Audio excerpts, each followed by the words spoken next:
ঘটেছে। আরেকটা ওসেকে আমরা জানেন যে ইমার্জেন্সি রুমে ওসেকে একটা ক্রিটিক্যাল রুগী এসেছিল ক্রনিক কিডনি ডিজিজের, সেই রুগী মারা যাওয়ার পরে মারা যাওয়ার পরে আমার ডক্টর, ইমার্জেন্সি মেডিকেল অফিসার এবং অন্যান্য ডক্টরের উপরে হামলা হয় এবং ইমার্জেন্সি কমপ্লেক্স ওসেক ভাঙচুর করা হয়।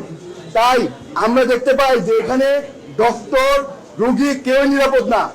আমরা কালকে ডিরেক্টর স্যারের অনুমতিতে, আশ্বাসে কালকে রাত 11টা বাজে আবার কর্মক্ষেত্রে ফিরে যাই। আমরা সকাল 8টা পর্যন্ত ইমার্জেন্সি সার্ভিস দিয়েছি, সারা রাত ধরে অপারেশন করেছি, আমরা হাসপাতালে ছিলাম, আমরা দেখেছি, রুগীকে সেবা দিয়েছি। স্যারের কথায় আশ্বস্ত হয়ে যেহেতু আমরা কাজ করেছি, কিন্তু আমরা কোনো সিকিউরিটি ফোর্স এখানে ভিতরে দেখি নাই। সিকিউরিটি ফোর্স তারা বাইরে ছিল, কিন্তু ইমার্জেন্সি কমপ্লেক্সের সামনে সশরীরে উইথ উইপন্স থাকার কথা ছিল, আমরা সেটা দেখি নাই।